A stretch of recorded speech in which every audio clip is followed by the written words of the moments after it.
What's up, y'all, and welcome back to my channel, or if you're new here, hello and welcome. I am so incredibly excited for today's video because we are going to be playing with a new eyeshadow palette from a new indie brand. This is the Hunter and the Prey palette from Blairdalemua Cosmetics, and this is beautiful. Listen, I'm not a hunter, I know nothing about it, but I can appreciate a good theme and a good color story, and I think Blair nailed it with this one because look at how absolutely stunning this color story is. It's giving me all the fall vibes I have been craving lately. I love the selection of mattes in here, and it's matte heavy, which I absolutely love when it comes to like a combination palette. I feel like it gives me a lot more variety to create different looks with. It goes from light to dark, and the shimmers in the middle row right here look absolutely stunning. I cannot wait to get those on my eyes. But if you are unfamiliar with who Blair is, he is a makeup artist and content creator over on Instagram, and he actually collabed with Ladybug Glow around Halloween last year to give us the Castle of Horror palette. I absolutely love that one. It is one of my favorite purple palettes in my collection, so I am super excited to dive into this one. Listen, I don't know Blair personally. I have interacted with him a little bit in some Instagram chats that we're in together with some other content creators, and he just seems so sweet, so genuine, very down to earth. So big congratulations to him. I am so excited for you for creating your brand, launching this palette, and following your dreams. Now, let's go ahead and create two looks with this palette because I'm super excited about this. So we're gonna do that, and at the end of the video, we will come back together and I will give you my first initial impression thoughts on the formula, the color story, the pigmentation, how everything performed, and let you know what I think of it. Keep in mind, this is a first initial impression thoughts. This is not my final thoughts. I still need to test it out a little bit more before I can give y'all that in a future palette ranking video here on my channel. But I will have this palette as well as everything else that I use in this video listed and linked down below in that description box. So per usual, if you're ever curious about anything that I use in any of my videos, always check the description box. I squeeze as much information as I possibly can into that tiny little space. But let's go ahead and zoom in, get my eyes primed, and start creating some looks. Alright, so my eyes are primed with my MAC paint pot in the shade Painterly. Let's go ahead and kick off this first look. I already dug my fingernail into this shade down here. Oh, I hate that so much. But I'm thinking for the first look, I want to play with these shades over here. Kind of keep it a little bit on the neutral side, but I definitely want to incorporate this absolutely gorgeous burnt orange shade. I love a burnt orange for fall. It's so special and I love it. It's gonna be beautiful. So let's actually go ahead and start with this orange shade right here. This one is called Vita Nova. So I'm gonna go ahead and pick this one up with a BK Beauty 212 brush, and I'm just gonna start to disperse this into my crease. I'm gonna bring it up a little high, but I'm not going to bring it all the way over into my outer corner. I'm just gonna kind of stop right here and bring it over to my inner corner. All right, first shade is down, and that performed beautifully. I didn't get any kick up in the pan. It was really easy to blend out. The pigmentation is definitely there, and it's also buildable at the same time. So far, so good. I know it's only one shade though. I am jumping the gun, but let's go ahead and jump into this shade down here, this really dark brown. This one is called For the Hills. So I'm gonna go ahead and pick this one up with a Singe Beauty EOS 6 brush, and I'm gonna put this one into my outer corner and just start to build up the shape, the depth, a little bit of smokiness out here. I'm just kind of patting it on my lid, and then I go back and sort of blend everything together. This shade is performing beautifully as well. It's definitely more buildable in pigmentation, but I've said it before, I'm okay with that. I feel like it gives me a little bit more control over my look and the depth of my shadow as well, but I'm not getting any fallout with either of these shades. I'm not getting any patching, any skipping. I'm also getting like very minimal kick up in the pan, and when I say minimal, it's like the tiniest little bit. Like you see that shade over there, this one, that's the kick up that I'm getting in the pan. So very little. It doesn't bother me, but I always like to let y'all know and show you in case it's something that, you know, kind of helps with your decision making. I'm gonna bring that down onto the outer portion of my lower lash line as well. Just kind of wrapping this around, and then we'll go in with something else on the rest of my lower lash line.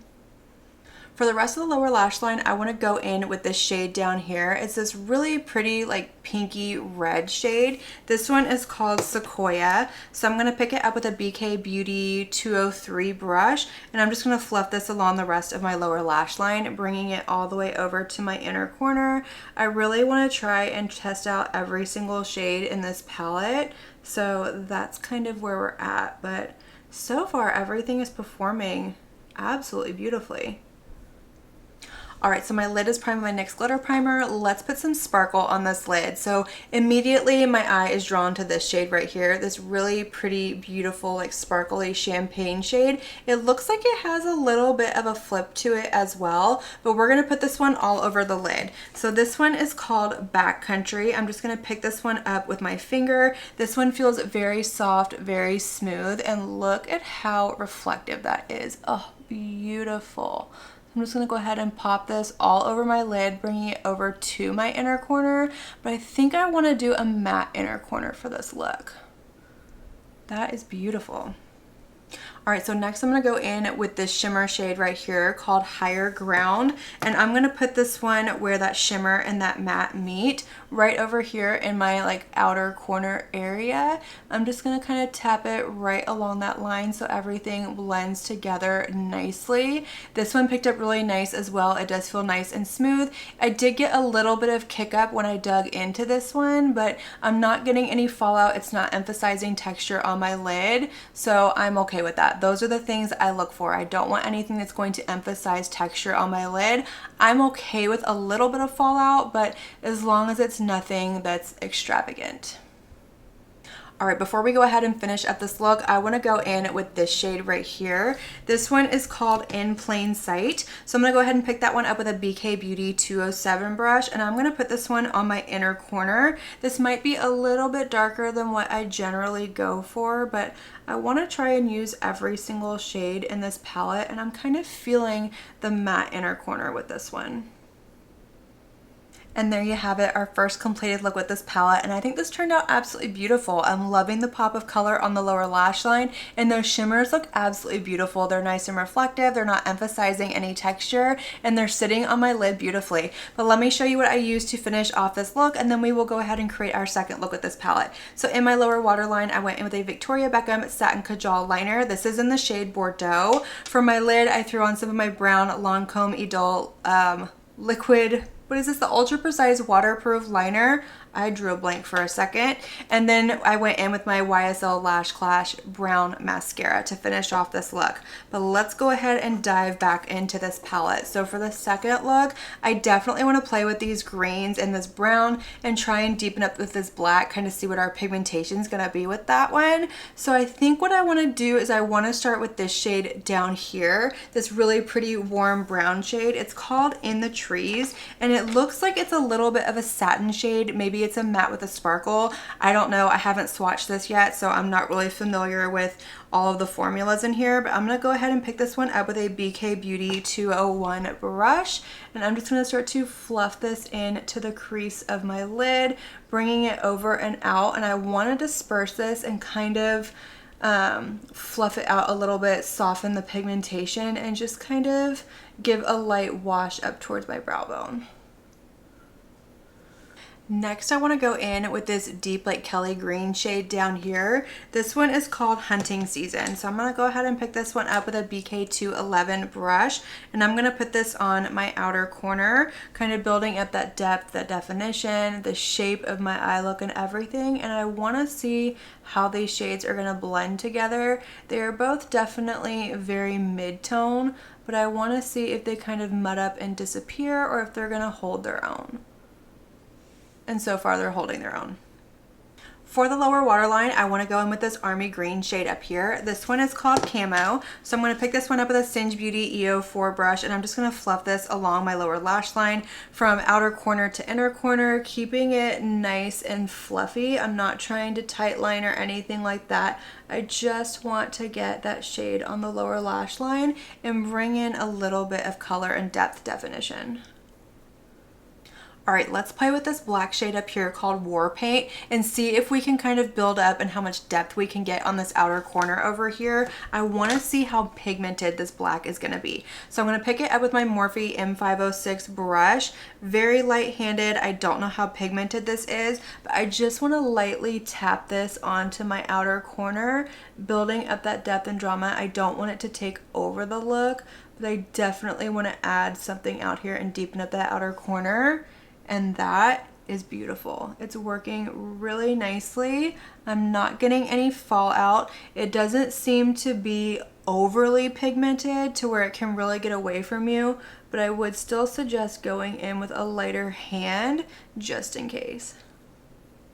All right, it's time for our last shimmers and we have some decisions to make. I already dug into both of them because I wanted to see what they looked like swatched out, and these are both absolutely beautiful. I can't decide which one I want to do all over my lid. I'm loving the more emerald green one, but this absolutely gorgeous, I think that's a duochrome, is beautiful as well. So what do we want to do? I'm kind of thinking maybe going in with this one all over the lid and then maybe this one on like the outer corner of the lid. I think that could be really pretty. I want to do a look with both of them. I want to put one on one eye and the other one on the other, but let's go ahead and start there. So I'm going to go in with this shade, which is called the Hunter, and I'm going to put this one all over my lid, but I'm not going to quite bring it over to the outer corner. I'm going to kind of leave a little bit of a gap right there, but this feels nice and smooth as well. It picked up really easily, and look at how beautiful that is on the lid. I'm not getting any fallout. It's not chunky. It is nice and smooth. All right, so next I'm going to go in with this duochrome over here. This one is called the Prey, and I'm going to put this one on that little blank space that I have right here on my lid, kind of blending it into the outer corner and blending it into this shimmer. Oh, that is beautiful. I love that gradient.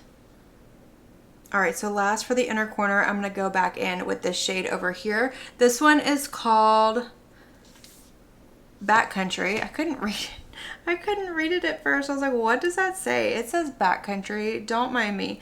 I'm going to go in with that shade. So I'm going to pick it up with a Singe Beauty EO1 brush, my favorite brush for my inner corner. Spray it with my MAC Fix Plus, and we're going to pop this in here, and then I'm going to finish up this look. All right, y'all, so that is going to complete our second look with this palette, and this is beautiful. It is definitely dark and grungy. I love that emerald green shimmer on the lid called the Hunter. I just think it looks absolutely beautiful. I don't normally go for a darker shimmer on the lid, but I think these two look really nice. They performed really nicely. Again, I didn't have any issues with any of the shades that I used in this look either. So far, I'm really enjoying it, but let me show you what I used to finish off this look, and then I'll give y'all kind of my first initial impression thoughts on this palette. So in my lower waterline, I went in with an Appeal Gel Liner in the shade Forest Green, and then I skipped out on the liner on the lid and just went in with my Charmacy Volume Mascara. But let's go ahead and zoom out and close out this video. All right, let's go ahead and chat about this palette, starting with the packaging. This is very nice, sturdy cardboard packaging. It doesn't feel thin, it doesn't feel flimsy or cheap, anything like that. It is nice and slim, and that makes it easy to store and easy to travel with. I love that we got a mirror in here, and I love that the shade names are printed on the packaging. If you've been here, you know I struggle when it comes to shade names printed on the back of the palette.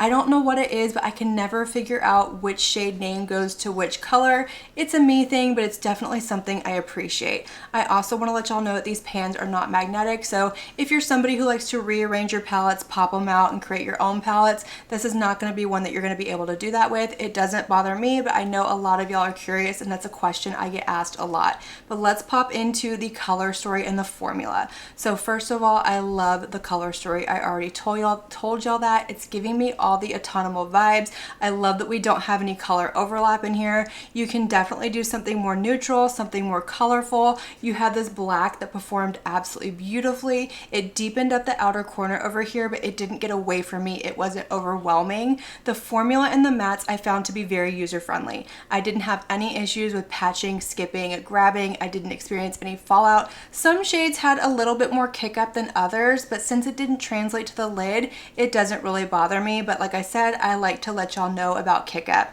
But I found these to be very blendable and very buildable in pigmentation. pigmentation, and I didn't experience any issues. Now, as far as this shade down here goes, I think this one is a satin. It performed like a satin, it went on like a satin, it looks like a satin, so it might be a satin, but it's very beautiful. I didn't experience any issues with that one as well. And these 4 shimmers in the middle I thought were absolutely beautiful. They were so smooth, they went on really nicely. I didn't get any fallout. I didn't experience any kind of texture enhancement on my lid. They laid down beautifully. Now, as far as the wear time goes with these, I will have to let y'all know in a pinned comment. It's still early enough. I can probably get about a good 8-9 hour wear out of these, and by that time I should know if they're going to crease or if the pigmentation is going to go away.